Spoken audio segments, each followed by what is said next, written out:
నమస్తే, welcome to magazine story. నోట్ల రద్దు నిర్ణయం దేశాన్ని పట్టి కుదిపేస్తోంది. నోట్ల రద్దు నిర్ణయం ప్రకటించినప్పుడు నవంబర్లో మొదటి వారం ముగిసింది కాబట్టి వేతన జీవులతో పాటు అన్ని వర్గాల ప్రజలకు నొప్పి పూర్తిగా తెలియలేదు. ఈసారి కొత్త నెల వచ్చింది. రకరకాల చెల్లింపులకు డబ్బులు కావాలి. బ్యాంకు ఖాతాల్లో వేతనాలైతే జమయ్యాయి, కానీ బ్యాంకులు మాత్రం 10,000 కూడా ఇవ్వలేకపోతున్నాయి. కొన్ని చోట్ల 2,000, ఇంకొన్ని చోట్ల 5-6,000 ఇస్తున్నారు. దానికి కూడా గంటల తరబడి క్యూలు. ఏటీఎం సెంటర్లు అయితే ఉత్సవ విగ్రహాల్లా మిగిలిపోయాయి. ప్రభుత్వం తీసుకున్న నిర్ణయాన్ని అమలు చేయడంలో సరైన ప్రణాళికలతో ముందుకు పోకపోవడం వల్ల అంతా కంగాళిగా మారిపోయింది. దీనిపైనే వాటి మ్యాగజైన్ స్టోరీ.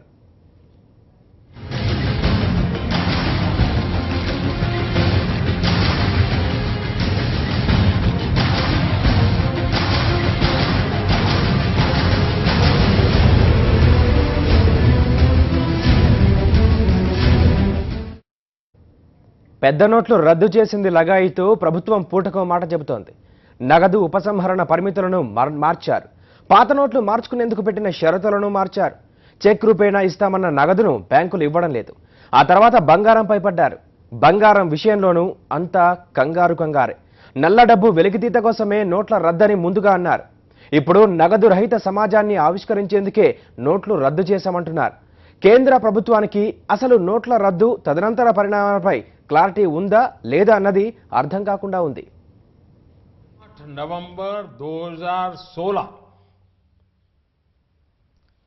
की रात्रि को 12 बजे से वर्तमान में जारी 500 रुपए और 1,000 रुपए के करेंसी नोट लीगल टेंडर नहीं रहेंगे, यानी ये मुद्राएं कानूनन अमान्य होगी. నవంబరు 8న నోట్ల రద్దు నిర్ణయాన్ని ప్రకటించిన ప్రధాని నరేంద్ర మోదీ కొద్ది రోజులు ఇబ్బంది ఉన్నా దేశానికి ఇది చాలా మంచి చేస్తుందన్నారు. నోట్ల రద్దు నిర్ణయం తీసుకున్నప్పుడు పాత నోట్లు మార్చుకోవడానికి కొన్ని పరిమితులు విధించారు. రోజుకి 4,000 రూపాయల మేరకు మార్చుకోవచ్చన్నారు. ఆ తర్వాత దాన్ని 4,500కు పెంచారు. ఆ వెంటనే అమాంతం 2,000కి తగ్గించేశారు. చెక్ రూపేణా నగదు ఉపసంహరణకు కూడా చాలా మాటలు చెప్పారు. చివరకు వారానికి 24,000 రూపాయలు ఇస్తామని అన్నారు. అయితే అది కాస్త ఆచరణలోకి వచ్చేసరికి 2,000 రూపాయల కన్నా బ్యాంకులు ఇవ్వడం లేదు. ఇక ఏటీఎంల సంగతికి వస్తే ఏటీఎంలకు దిష్టి తగలకుండా నో క్యాష్ బోర్డులు పెడుతున్నారు. ఏటీఎంలలో నగదుండదు, బ్యాంకుల్లో నగదు ఇవ్వరు. గంటల తరబడి క్యూలలో నిలబడితే 2,000 రూపాయలు విధిస్తారు. అది కూడా 2,000 రూపాయల నోటు మాత్రమే. 2,000 నోట్లు జారీ చేస్తున్న బ్యాంకులు వాటికి చిల్లర ఎక్కడి నుంచి తెచ్చుకోవాలో చెప్పడం లేదు. 500 నోట్లు లేవు, 100 రూపాయల నోట్లు లేవు. 2,000 రూపాయల నోటు తీసుకొని బజారుకు వెళ్తే అక్కడ చిల్లర కొరత. కోట్లాది మంది భారతీయులు నరక యాతన పడుతున్నారు. లేడీస్ అని కూడా చూస్తలేరు, అక్కడ మొత్తం పైన పడిపోతున్నారు. ఎట్లా మరి ఆడవాళ్ళు మొగోళ్ళకి దొబ్బుతారా? వాళ్ళకి తెలివి ఉందా కొంచెమన్నా? ఆడలను కూడా చూస్తలేరు. ఇంతగానం నిన్న అయితే 2,000 గురించి 5 గంటలు నిలబడిపోయినా మేము. ఆ 2,000 ఎన్ని రోజులు తినాలి? స్కూల్ పిల్లల ఫీజు కట్టాలా, మేము ఇంట్లో చూసుకోవాలన్నా, రెంట్ కట్టాలనా? మళ్ళీ ఇట్లా చేస్తే గవర్నమెంట్ ఎట్లా? ఇబ్బంది పడేటోళ్ళు మేము కదా, వాళ్ళు చేసిరు బాగానే ఉన్నారు వాళ్ళ జాగాల వాళ్ళు. ఎవరు ఇబ్బంది పడుతారు? పబ్లిక్ ఇబ్బంది పడుతుంది. गवर्नमेंट जैसे गानी सुबह में 7:30 बजे से खड़े हुए हैं साहब, 15 दिन से पैसों के लिए घूम रहे, 2,000 रुपए देता हूँ बोल रहे, काम नाम छोड़ के ठहरे हुए. मोदी सरकार ऐसा कर दिया, खुद का दोस्त 500 करोड़ रुपए लगा के बेटी का शादी कर रहा, आप पब्लिक 2 लाख रुपए लेने के लिए मुश्किल में खड़े हुए है. आप क्या बोलते हैं इसके लिए? తెలంగాణలో సచివాలయ ఉద్యోగులకు కొత్త నెల జీతాల్లో 10,000 రూపాయల చొప్పున నగదు అందించే ఏర్పాట్లు చేశారు. అయితే 10,000 ఏ మూలకి సరిపోతాయంటూ ఉద్యోగులు ఆగ్రహం వ్యక్తం చేస్తున్నారు. ఉదయం 6 గంటలకు వచ్చాం సార్ క్యూలోకి. నిన్నటంతా 24 గంటలు డ్యూటీ చేసి ఇప్పుడు వచ్చాం మేము. ఇంకా డబ్బులు రావటం లేదు. 10,000 ఇస్తున్నాం. 10,000 ఏ మూలకైతే మాకు చెప్పు ఖర్చులకి. మేము ఇక్కడ ఎక్కడి నుంచో వచ్చినాం. మేము 6,000 రెంట్ పే చేయాలి. మా పాల బిల్లు ఏంది, మా నిత్యావసర వస్తువులు ఏంది చెప్పు. 30 రోజులు డ్యూటీ చేస్తే 10,000 మాకు ఇచ్చేది. పెద్ద నోట్ల రద్దు నిర్ణయంతో భవిష్యత్తులో బంగారు ఫలాలు అనుభవించవచ్చునని కేంద్రం చెబుతోంది. అయితే ఆ ఫలాలు ఎప్పుడు అందుతాయో తెలియదు. కానీ ప్రస్తుతానికి మాత్రం 100 కోట్ల మంది భారతీయులు దుర్భర జీవితాలు గడపాల్సి వస్తోందని సీనియర్ సిటిజన్లు ఆక్రోశం వ్యక్తం చేస్తున్నారు. మీకు తెలుసు, కూరగాయల మార్కెట్కు పోతేనే 1,000 రూపాయలు పట్టుకపోతే ఒక సంచి నిండా కూరగాయలు వస్తలేవు. అందులో రైస్ కావాలి, పప్పులు కావాలి, గ్యాసు ఎన్ని ఉంటాయి సార్. అది వాళ్ళకు కూడా తెలుసు గవర్నమెంట్కు. కానీ పబ్లిక్ను, ఉద్యోగస్తులను ఎందుకు పింఛన్దారులు ఈ చాలా ప్రాబ్లమ్స్ అవుతున్నాయి సార్. అది ఎప్పుడవుతుందో మనకు ఆయన చేసిన అవి ఫలాలు మనకు ఎప్పుడంతాయో కానీ ఇప్పుడు కనీసం 120 కోట్ల మందిలా 100 కోట్ల మంది మాత్రం కష్టాలు ఎదుర్కొంటారు సార్. ఆ నల్లధనం ఎక్కడున్నదో ఎవరి దగ్గర ఉన్నదో తెలియదు కానీ మాహాసుంటోళ్ళు, పింఛన్దారులు, చిన్న తరగతి వాళ్ళు, మన పల్లెటూళ్ళ కూలి వాళ్ళు చాలా బాధలు పడతారు సార్, కష్టాలు పడతారు. మీ సెక్రటరేట్న తెలంగాణకు మూల స్తంభం సెక్రటరేట్లనే ఇంత బాధపడతాను. ఇక మామూలు జనం పరిస్థితి ఎట్లుంటుందో మీకు మీడియా వాళ్ళకు తెలుసు. దేశం కోసం సర్దుకుపోండి అంటూ బీజేపీ నేతలు హితవు చెబుతున్నారు. అయితే తాము దాచుకున్న డబ్బు తాము తీసుకోవడానికి ప్రజలు నానా అవస్థలు పడాల్సి వస్తోంది. ఎలా అనిపిస్తుంది అంటే పంపించట్లేదండి. ఇక్కడ పోలీసు కూడా స్పందన చేయటం లేదు. బ్యాంక్ పీపుల్ కూడా స్పందన చేయటం లేదు. వాళ్ళు they have to take initiative and then ask them to be in the queue of the old పింఛన్ ఇది భయం వస్తలేను వద్ద అంటున్నాయి. పడిపోతే నాకు ముందే బాగలేదు. పింఛనుదారులు నానా ఇబ్బందులు పడుతున్నారు. వృద్ధులు గంటల తరబడి క్యూలలో నిలబడలేకపోతున్నారు. రోజంతా నిలబడితే అవసరమైనంత మేరకు నగదు ఇవ్వడం లేదు. ఇచ్చే పింఛనేదో పూర్తిగా చెల్లిస్తే వృద్ధులకు వెసులుబాటుగా ఉంటుందని వారు కోరుతున్నారు. మరి ఈ నెలకు తీసుకుపోయి కదా ఇంటి కిరాయి కట్టుకోవాలి, కడుపుకు తినాలి, ఎట్లా చేయాలి, స్కూల్ ఫీజులు కట్టాలి, ఎట్లా చేయాలో చెప్పండి మీరు. వచ్చే పింఛన్ కూడా లైన్ కొన్ని ఇస్తే ఆ కొన్ని తీసుకుపోయి ఏం చేయాలి మేము? మా పింఛన్ మాకు ఒక ఇస్తానన్నా మేము ఏమన్నా చేయగలుగుతాము. ఆ కోపిన్లు చూస్తే అట్లా గుంజుకున్నారు, కోపిన్లు వద్దని. ఈ పింఛన్ మా పైసలు మాకు ఏనిక కూడా మా బాధనే అవుతుంది వాళ్ళకు. మరి నిలాడు 2 బెల్టులు ఉన్నాయి ముఖాలకు. ఎవరైనా నిడుస్తారా? ఇడవరు. ఈడ దొబ్బుడు నూగుడు కొట్లాటలు. అందులో పడిపోతే మా చచ్చిపోతాం. రోజుల తరబడి బ్యాంకుల చుట్టూ, ఏటీఎం సెంటర్ల చుట్టూ ప్రదక్షిణాలు చేస్తున్నా లాభం లేకపోతోంది. जैसे आके ठहरे तो शाम तक ऐसे ठहरना है. परसों 3 बजे वापस चले गए. 5000 देते बोल के ठहराए, गेट बंद कर लिए, खत्म हो गया पैसा, नो कैश बोल के लिखे. फिर गड़बड़ करे सब लोग तो 2000 दिए. अब वो 2000 को कल भी 2000 को ऐसे ठहरा है. पूरी पब्लिक को 100 आदमी को ही दे रहे. और ज्यादातर ये बैंक में छोड़ा, दूसरे बैंकों में दे रहे. आंध्रा बैंक में पैसे बराबर नहीं दे रहे. लाइन में ठहरे और एटीएम भी बंद है. एटीएम में डिपॉजिट कर सकते, निकाल नहीं सकते. हर एटीएम में फिर के आ रहे हैं हम लोग. हमारे को बहुत परेशानी हो रही पैसों के लिए. अब हमारा किराया देना है, सब देना. पैरों में दर्द हो जा रहा ठहर के. इतनी तकलीफ हो रही, चक्कर आ गई कल मेरे को. तो वहाँ गए तक ढकल दे रहे, लोग मार ले रहे. पुलिस रहने के बाद पुलिस कुछ नहीं करी. ढकल दे रहे, पुलिस हम नहीं करते, आप लोग लड़ लो, कुछ भी कर लो. पुलिस तो कुछ नहीं करी. 2 पुलिस वाले सामने है ना, उनको ढकल के जा रहे. కొత్త నెల మొదటి వారం రావడంతో ప్రభుత్వ ఉద్యోగులకు 10,000 రూపాయల నగదు ఇచ్చే ఏర్పాట్లు చేశారు. సచివాలయంలో ఆ 10,000 రూపాయల కోసం 1/2 కిలోమీటరు దూరానికి పైగా ఉద్యోగులు బారులు తీరి గంటల తరబడి తమ అదృష్టాన్ని పరీక్షించుకోవాల్సి వస్తోంది.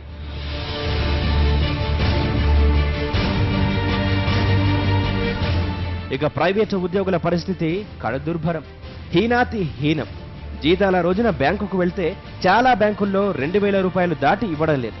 కొన్ని చోట్ల 5,000, 6,000 ఇస్తున్నారు. మొదటి వారంలో చెల్లించవలసినవి చాలా ఉంటాయి. 5-6 వేలు ఇస్తే ఏం చేయాలి అని ఉద్యోగులు కారాలు మిరియాలు నూరుతున్నారు. క్యూలలో నిలబడి డబ్బులు తీసుకోవడం కోసం ఉద్యోగులు ఆఫీసుల్లో పర్మిషన్ తీసుకుని రావాల్సి వస్తుంది. ఇలా ఎన్ని రోజులు రావాలో అర్థం కావడం లేదు. కొద్దిగానైనా 100 అన్నా 500 అన్నా మీ దగ్గర ఏం ప్రాబ్లం ఉందో మాకు తెలియదు. మేము ఇంతసేపు ఉపయోగం పడి ఉన్నదానికి విలువ ఉండాలంటే కనీసం 1000 రూపాయలైనా 2,000 రూపాయలైనా చిల్లర ఇవ్వకపోతే మేము ఇంతసేపు నిలబడి ఏం ప్రయోజనం? ఎన్ని రోజులని పడాలి ఈ ఆవేదన? ఒక్కరోజు ఉద్యోగస్తులు ఒక్కరోజు పర్మిషన్ తీసుకుంటాము, ఒక్కరోజు సెలవు తీసుకుంటాము. ఈ రోజు వస్తే 6,000 ఇస్తున్నారు, టోకన్ ఇస్తున్నా అంటున్నారు. ఈ 6,000తో ఏం సరిపోతుంది? ఎన్ని రోజులని రావాలి? ఆఫీస్లో పర్మిషన్ ఇస్తారా? మా లాంటి వాళ్ళకి ఏంటి పరిస్థితి? దినసరి కూలీల పరిస్థితి మరీ దారుణం. 2,000 రూపాయలు తెచ్చుకోవడం కోసం క్యూలలో నిలబడితే ఆ రోజు కూలీ మానుకోవాల్సిందే. అంటే ఆ రోజుకి దమ్మిడి ఆదాయం లేనట్లే. రోజు పని దొరికితేనే 2 పూటలా కడుపు నిండదు. ఇక పనే లేకపోతే కూలీ బతుకులు ఎంత భయంకరంగా ఉంటాయో అర్థం చేసుకోవచ్చు. చేసుకోవాలి. ఇప్పుడు మేము డబ్బులు, మాకు పెళ్లిళ్ళు ఉన్నాయి, పిల్లల ఫీజులు కట్టాలి, అన్నం. మేము పండు కూల పోయి కూలు సుత చేసుకుంటాము. మేము మట్టి పని చేసుకుంటాం. ఇలానే వేసుకున్నది అసలే ఇస్తలేదు డబ్బులు మాకు. మరి మా పైసలు మాకన్నీ ఇవ్వాలి. అన్ని వర్గాల ప్రజలు అవసరాలకు సరిపడా నగదు అందక అల్లాడిపోతున్నారు. ఇళ్ల అద్దెలు, పచారీ సామాన్లు, ఫీజులు, పాల బిల్లులు, కూరగాయలు వగైరా వగైరాకు ఎక్కడి నుంచి తెచ్చి చెల్లించాలో అర్థం కాక మెజారిటీ ప్రజలు నలిగిపోతున్నారు. పరిస్థితి ఇంత దారుణంగా ఉంటే పాలకపక్ష నేతలు మాత్రం ప్రజలు అవసరాలకు మించి డబ్బులు ఉపసంహరించుకోకుండా ప్రభుత్వానికి సహకరించుకోవాలని సలహా ఇస్తున్నారు. అవసరమైతే 10 రూపాయల నుంచి 10 లక్షల రూపాయల వరకు ఎంత మొత్తానికైనా చెక్కులిచ్చేయండని సూచిస్తున్నారు. కాబట్టి ఈ ఇబ్బందులను అధిగమించడం కోసం మరి అందరూ సహాయం చేయాల్సినటువంటి అవసరం ఉంది. అవసరమైన మేరకు డబ్బులు క్యాష్ బ్యాంకు నుంచి డ్రా చేయండి.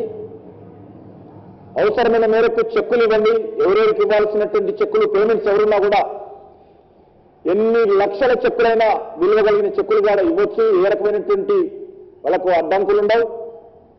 కాబట్టి 50 రూపాయల నుంచి 10 రూపాయల నుంచి 10 కోట్ల వరకు కూడా చెక్కులు ఇవ్వవచ్చు. దానికి ఏ రకమైనటువంటి మరి ఒత్తిడిలు లేవు.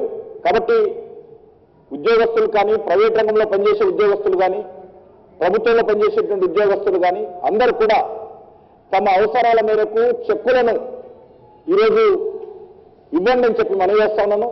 అవసరమైన మేరకు క్యాష్ తీసుకోండి. ప్రజలు కూడా అర్థం చేసుకోవాలి. నగదు సమస్యలు ఎప్పటికీ పరిష్కారం అవుతాయో ఎవ్వరూ చెప్పలేని పరిస్థితి. మరో 6 నెలలు ఈ దుర్భర పరిస్థితులు తప్పకపోవచ్చని బ్యాంకింగ్ రంగాల నిపుణులే అంటుంటే గుండెల్లో రైళ్లు పరిగెడుతున్నాయి. చిన్న నోట్లను అందుబాటులో ఉంచుకోకుండా ఇంతటి కఠిన నిర్ణయాన్ని తీసుకున్న కేంద్ర ప్రభుత్వంపై అన్ని వర్గాల ప్రజలు నిప్పులు చెరుగుతున్నారు. నిర్ణయం మంచిదే కావచ్చు, కానీ దాని అమలు తీరే దారుణమని వారంటున్నారు. నల్ల డబ్బుపై సర్జికల్ స్ట్రైక్స్ చేస్తున్నామని ప్రభుత్వం ప్రకటించింది. అయితే ప్రత్యామ్నాయ ఏర్పాట్లు చేయకపోవడంతో అది కాస్త 90% ప్రజలపై సర్జికల్ స్ట్రైక్స్ గా మారింది. నిర్ణయం మంచిదే, ఆలోచన మంచిదే. కాకపోతే ముందస్తు ప్రణాళికలు లేకపోవడం, తదనంతర పరిణామాలను సరిగ్గా అంచనా వేయలేకపోవడం వల్ల ప్రభుత్వానికి అసలు ఈ మాత్రం విషయంలో ఏమాత్రం క్లారిటీ లేదేమోనన్న అనుమానాలు పెరగడానికి కారణమైంది.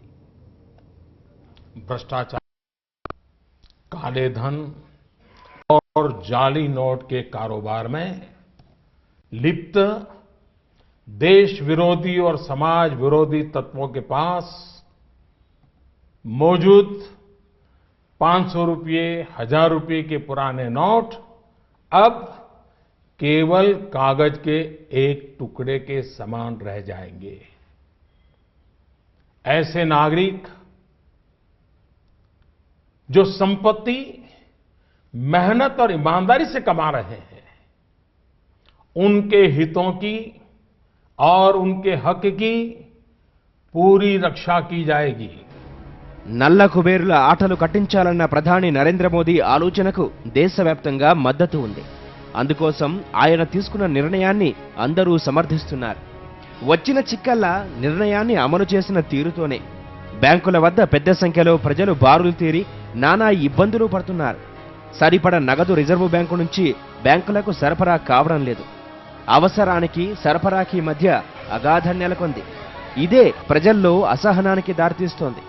డబ్బులు అందని వారు బ్యాంకు సిబ్బందిపై ఆగ్రహం వ్యక్తం చేస్తున్నారు. అవసరాలకు అనుగుణంగా నగదు సరఫరా పెంచకపోతే సమస్య మరింత జటిలం అవుతుందని బ్యాంకింగ్ అధికారులు అంటున్నారు. డిమానిటైజేషన్ మేము వ్యతిరేకించడం లేదు, కానీ తగిన ప్రణాళిక లేనందువల్ల సామాన్య ప్రజానికం అంతే అదేవిధంగా బ్యాంకు ఉద్యోగస్తులు కూడా ఈరోజు ఇబ్బంది ఫేస్ చేస్తున్నారు. గవర్నమెంట్ వారానికి 24,000 రూపాయలు సేవింగ్స్ ఖాతాలో, 50,000 రూపాయలు కరెంట్ అకౌంట్ ఖాతాలో డబ్బులు తీసుకోవచ్చు అంటుంది. కానీ వాస్తవానికి ఏమవుతుందంటే తగినంత కరెన్సీ బ్యాంకులకి సప్లై లేనందువల్ల ఖాతాదారులు గంటల తరబడి బ్రాంచెస్ దగ్గర వెయిట్ చేసి రిక్తహస్తాలతోటి వెనక్కిపోయే పరిస్థితి జరుగుతూ ఉంది. బ్రాంచెస్ దగ్గర కూడా ఘర్షణ లాంటి వాతావరణం నెలకొంటా ఉంది. దీనికి సొల్యూషన్ ఏంటంటే సఫిషియెంట్ క్యాష్ సప్లై చేయాలి. అది కూడా గ్రామీణ ప్రాంతాల్లో, పట్టణ ప్రాంతాల కంటే గ్రామీణ ప్రాంతాల్లో దీని అవసరం ఎక్కువ ఉంది. ఫస్ట్ వీక్లో భారతదేశంలో ఇంచుమించు ప్రతి సంస్థ కూడా ఫస్ట్ వీక్లో శాలరీస్ పే చేస్తుంది. అదేవిధంగా వయోవృద్ధులకి పెన్షన్స్ పే చేస్తుంది. వాళ్ళందరూ కూడా చాలా ఇబ్బంది ఫేస్ చేస్తున్నారు. దీన్ని అధిగమించాలంటే కరెన్సీ సప్లై ఈక్వల్గా అన్ని బ్యాంకులకి, పర్టికులర్గా కస్టమర్ బేస్ ఎక్కువ ఉండే పబ్లిక్ సెక్టర్ బ్యాంక్స్కి సప్లై చేయాల్సిన అవసరం ఉంది. రాష్ట్ర ప్రభుత్వం రిజర్వ్ బ్యాంకును ఒత్తిడి చేస్తుంది. దానివల్లే మాకు కొంత క్యాష్ సప్లై కూడా వస్తూ ఉంది. నల్ల కుబేరులపై యుద్ధం ప్రకటించిన కేంద్ర ప్రభుత్వం బ్యాంకులను ఉద్దేశపూర్వకంగా ముంచుతున్న కార్పొరేటు దిగ్గజాలను ముందుగా దారికి తీసుకువచ్చి వారి నుండి చావు బకాయిలను వసూలు చేస్తే బ్యాంకింగ్ రంగం బలోపేతమవుతుందని, దాని తర్వాత నోట్ల రద్దు నిర్ణయం తీసుకొని ఉంటే బాగుండేదని బ్యాంకింగ్ రంగ నిపుణులు అంటున్నారు. బ్యాంకుల యొక్క ఆర్థిక పరిస్థితి కనుక మనం చూస్తే, వైబిలిటీని కనుక మనం చూస్తే చాలా నిర్వీర్యంగా నష్టాల్లో కూరుకుపోయినటువంటి బ్యాంకింగ్ వ్యవస్థ. ఈ రోజు కనుక బ్యాంకింగ్ వ్యవస్థ గురించి ప్రభుత్వం కనుక సీరియస్గా మాట్లాడితే మొట్టమొదటిగా రాని బాకీదారుల మీద, డిఫాల్టర్స్ మీద సర్జికల్ స్ట్రైక్ చేయాలి. ఇవాళ సర్జికల్ స్ట్రైక్ అనేటటువంటి చాలా వాడుకతో మాట్లాడుతున్నది. అంచేత బ్లాక్ మనీ మీద కూడా మేము ఇవాళ సర్జికల్ స్ట్రైక్ చేసామని ప్రభుత్వం చెప్తోంది. మొట్టమొదటిగా 11 లక్షల కోట్ల రాని బాకీలకు సంబంధించిన వ్యక్తుల మీద, వారి యొక్క ఆర్థిక సామ్రాజ్యాల మీద ఒక దాడి చేసి పీపుల్స్ మనీ ఏదైతే వాళ్ళు మిస్యూటిలైజ్ చేశారో దాన్ని తిరిగి రాబట్టి బ్యాంకులను కనుక బలోపేతం చేసిన రోజున మాత్రమే ఇటువంటి కార్యక్రమాలు మనం అండర్టేక్ చేయడానికి అవకాశం ఉంటుంది. బ్యాంకులను నిర్వీర్యం చేసి బ్యాంక్స్లో లోన్ తీసుకున్నటువంటి వ్యక్తులకి విదేశాలకు వెళ్ళడానికి ఒక సేఫ్ ప్యాసేజ్ కల్పించి వారి యొక్క పాస్పోర్టులు కూడా సీజ్ చేయడానికి మా దగ్గర చట్టాలు లేవు అని చెప్పి ఈ రకమైన మాటలు మాట్లాడి బ్యాంకులను ఏ రకంగా బలోపేతం చేస్తారు? ప్రభుత్వ నిర్ణయాన్ని అమలు చేయడంలో కంగాళిగా వ్యవహరించిందని ఆర్థిక రంగ నిపుణులు అంటున్నారు. తాము తీసుకున్న నిర్ణయంపై ప్రభుత్వానికే స్పష్టత లేదని వారంటున్నారు. అందుకే పూటకో విధంగా మాట్లాడుతూ స్వరాలు మారుస్తున్నారని ఆరోపిస్తున్నారు. ఇన్ఫ్రాస్ట్రక్చర్ బిల్డప్ చేయకుండా ఈ పనులు చేయటం అనేది, అది కూడా మొదట్లో మీరు చెప్పినటువంటి అంశాలు కాకుండా నల్ల డబ్బు, టెర్రరిజం గురించి మాట్లాడారు. అవి వదిలేసి ఈరోజు క్యాష్లెస్ ఎకానమీ గురించి కొత్తగా షిఫ్ట్ అయ్యారు. అంటే మీకే సర్టనిటీ లేకుండా మీరు చెప్పిన ప్రతిపాదన ఏదో రకంగా జీవితంలోనూ పరిస్థితుల్లో ఓడించబడి అది ఎంత మాత్రం ఆ వాదాన్ని కొనసాగించలేక కొత్త వాదనలు పట్టుకుంటున్న పరిస్థితి. దీనికంటే మెరుగైంది ఏంటంటే క్యాష్లెస్ ఎకానమీ గురించి ఇంత మాట్లాడటం, లేకపోతే మిగతా సమస్యలను పరిష్కారం చేస్తాం, నల్ల డబ్బు లాంటి వాటి మాట్లాడటం కంటే కూడా దీన్ని ఎట్లా వేగంగా, ఎట్లా సరైన పద్ధతిలో, ఎట్లా ప్రజల్లో మళ్ళీ క్యాష్ పట్ల లేకపోతే బ్యాంకుల పట్ల విశ్వాసాన్ని ప్రోదికొల్పే విధంగా ఎట్లా మీరు చేయగలరనేది ఆలోచించుకొని దీనిలో వెనక్కి తగ్గటం మాత్రమే ఈరోజు కేంద్ర ప్రభుత్వానికి తక్షణం ఉన్నటువంటి మంచి మార్గం.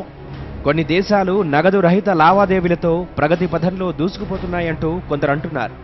అయితే అలాంటి పోలికలు సరైనవి కావని అంటున్నారు బ్యాంకింగ్ రంగ నిపుణులు. కోటిలోపు జనాభా ఉండే దేశాలతో 120 కోట్ల జనాభా దాటిన భారతదేశాన్ని పోల్చుకోవడం తెలివి తక్కువతనమే అవుతుందని వారంటున్నారు.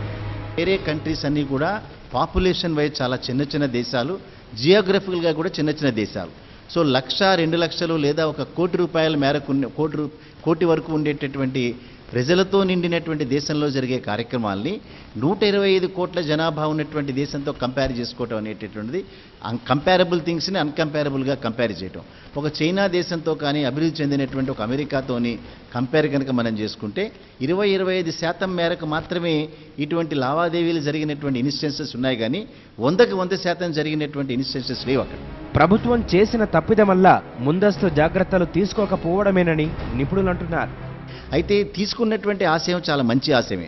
ఎందుకంటే ఈ నోట్ల ముద్రణ అనేటటువంటిది ఖర్చుతో కూడుకున్న వ్యవహారం, ప్లస్ దానిలో ఉండేటటువంటి ఇబ్బందులు, ఒక ఫేక్ నోట్స్ రావటం కానీ, లేదా ఆ ఫేక్ నోట్స్ అన్నింటిని కూడా వ్యవస్థీకృతం కావటం కానీ, ఇవన్నీ కన్నా మనం ఆలోచిస్తే క్యాష్లెస్ ట్రాన్సాక్షన్ చేయాలనేటటువంటిది ఆశయం మంచిది కావచ్చు. బట్ ప్రాధాన్యాలు నిర్ణయించుకోవాలి, ఏది ముందు చేయాలి, ఏది తర్వాత చేయాలి. ప్రజలందరినీ కూడా సమైక్యపరిచి ప్రజలందరినీ కూడా ఆ దిశలో తీసుకువెళ్ళిన తర్వాత ఈ కార్యక్రమాలు కనుక చేపట్టిన రోజున ఇటువంటి ఇన్ని రకాల ఇబ్బందులు ఉండేవి కాదు. ఇప్పుడిక బంగారంపై పడ్డారు. పెళ్లైన మహిళ వద్ద 1 కేజీ బంగారం, పెళ్లి కాని అమ్మాయిల దగ్గర 1/4 కిలో బంగారం, మగాళ్ల దగ్గర 100 గ్రాముల బంగారం ఉండొచ్చని అంటున్నారు. ఈ పరిమితులు దాటిన బంగారానికి లెక్కలు చూపించకపోతే మాత్రం వాటిపై పన్ను వసూలు చేయడానికి కేంద్రం సిద్ధమవుతోంది. उसमें सोना के संदर्भ में कोई नया प्रोविजन हमने डाला नहीं. सोना जो आपका एंसेस्ट्रल प्रॉपर्टी है, नहीं तो पहले से आपके पास सोना है, इसके बारे में कोई पूछने वाले नहीं है.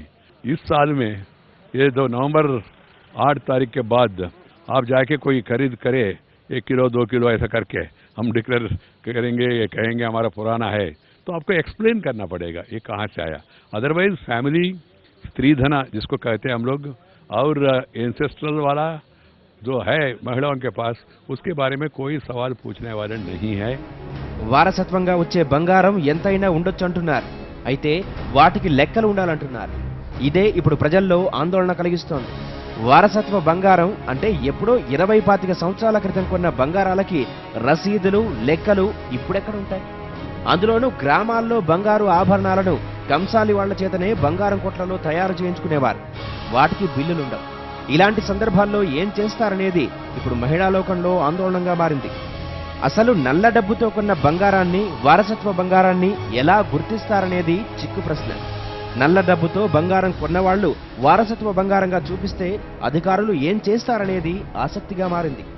మొత్తానికి వరుస నిర్ణయాలతో కేంద్ర ప్రభుత్వం మనుషుల్లో అలజడి సృష్టిస్తోందని మేధావులంటున్నారు. కేంద్రం ఆలోచనలు మంచివే కావచ్చు, కానీ ప్రజల్లో అపోహలు, ఆందోళనలకు ఆస్కారం లేని విధంగా వాటిని అమలు చేస్తే బాగుంటుందని అందరూ అంటున్నారు.